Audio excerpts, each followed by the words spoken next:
Chapter 4. In this chapter, I'm going to show you how to create a pin in Canva.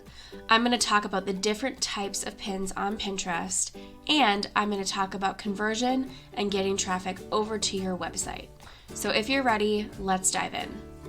All right, in this video, I'm going to show you how to create a basic pin in Canva. If you know how to use Canva, you can completely skip this video altogether and move on to the next one.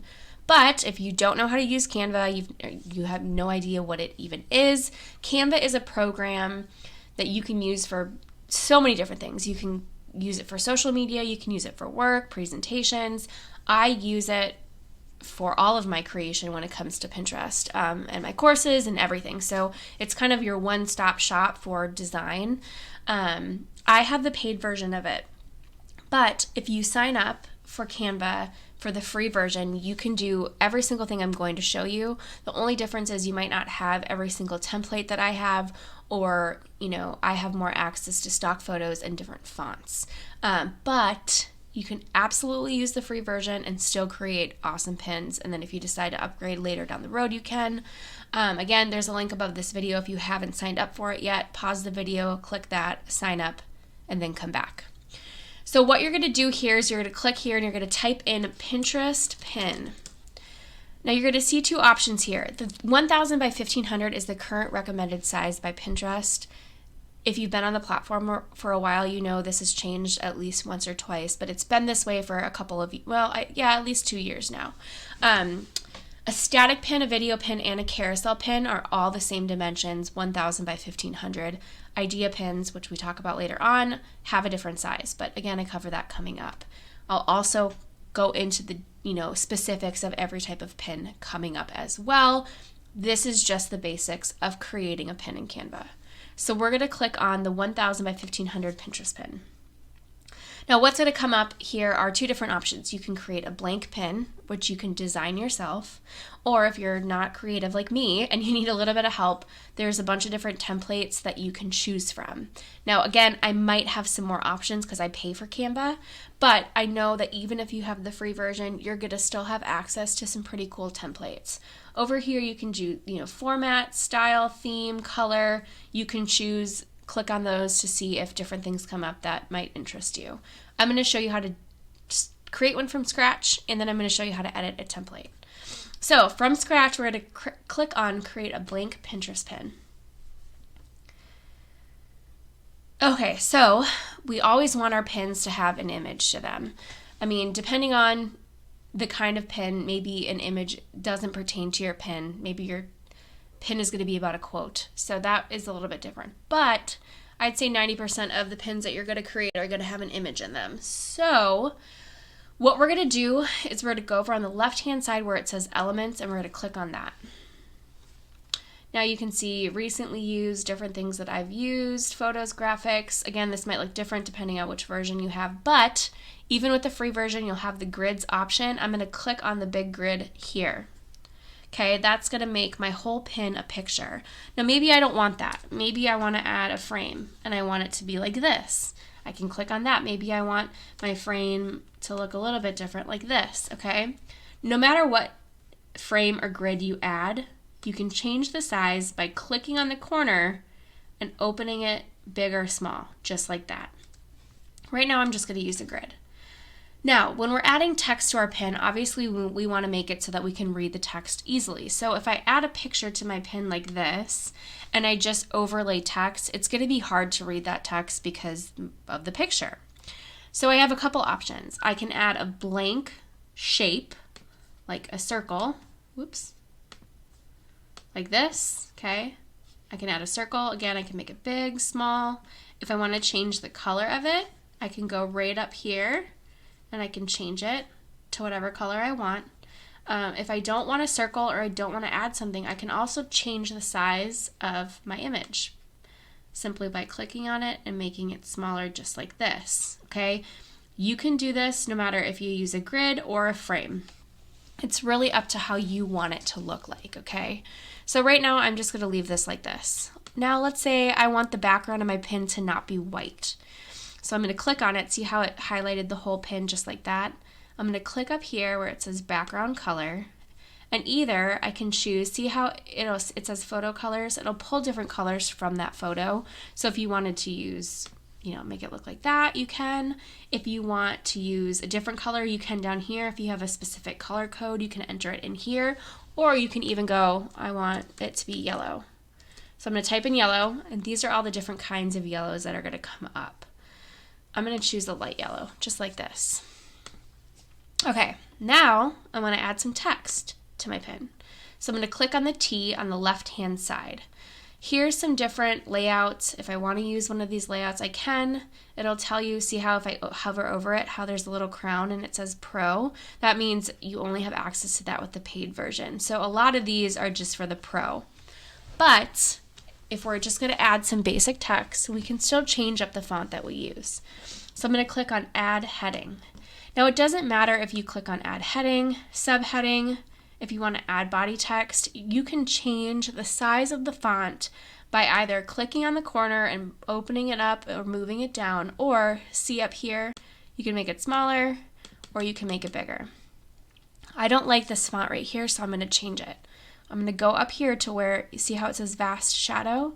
I'm going to click the drop down box and it's going to display a bunch of different fonts to me. Again, if it's a font that's not free, it'll have a crown next to it. But any other font that doesn't have a crown, you can use. Okay, to change this, I'm going to type it here.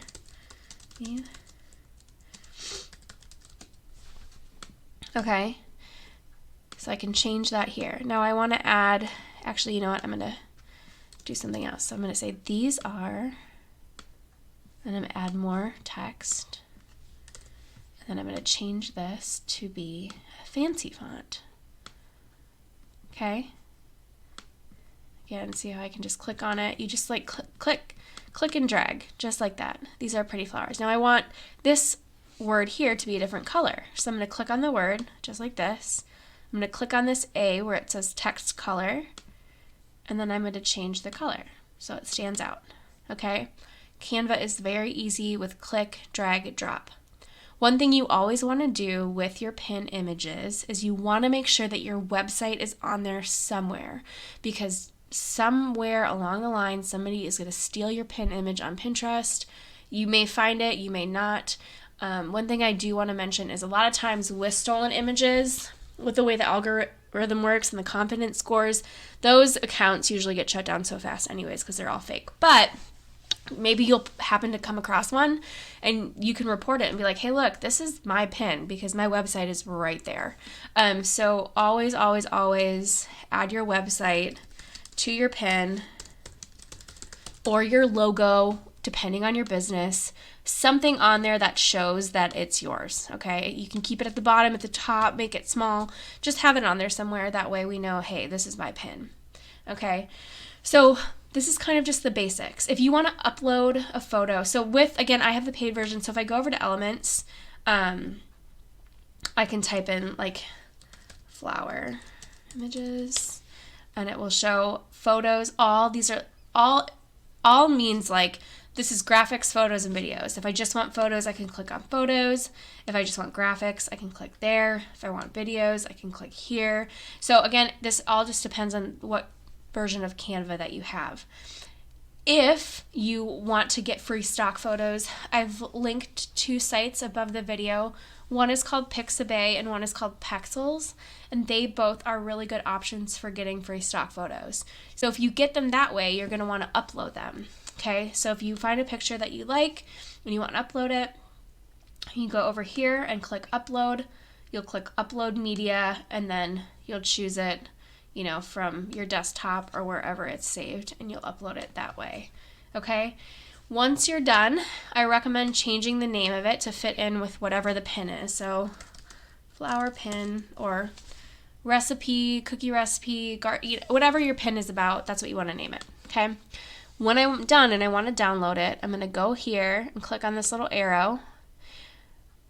Unless it's a video, if it's a video, it'll say MP4 video, but if it's just a regular static pin, a PNG is the best way to download it, or a JPEG, but it'll always just automatically show up PNG. And you're just going to not change anything with the size or anything here, and you're going to click download, and it will download the picture, and then you can save it to your desktop so that way when you go to create your pin on Pinterest, you can upload your pin that way. Now, if we want to use the template, we're going to choose the template we want. So we're going to click here and pick a template. Now, I like this template, but that picture has nothing to do with what my pin is about. So either, again, I'm going to upload an image to use, okay? And all your uploaded photos that you've ever done will show up right here. Or I'm going to just choose an image that, from Canva itself, and I'm just going to click it and drag it, and it'll pop up right there. Now I'm going to change the wording on it. This is my flower post. Do I want this element here? Maybe I don't, because it doesn't really, I just don't want it. So I'm just going to click on it, and I'm just going to hit the delete button. Or if you want to delete something, you can click on it in the trash can. Now let's say I want to change the coloring on this. I don't want it to be pink. Again, I'm going to, whatever highlights when you hover over it is what is going to change when you click. So if I want this little box here to change, see how it's highlighted? I'll click on it, I'll click the color, and then I can change the color if I want, just like that. Again, if I want the outer box to be changed, the whole image, I'll click on that, or the whole color of it, I can click it and change it to be white. If I want my text color to be changed, I can click on it this way, and I can make it pink. If I want it to be a different font, I can come up here, and I can change the font, okay? So again, very easy, click and drag. Canva is such an awesome program because I'm not tech savvy at all, so it was super easy for me to learn.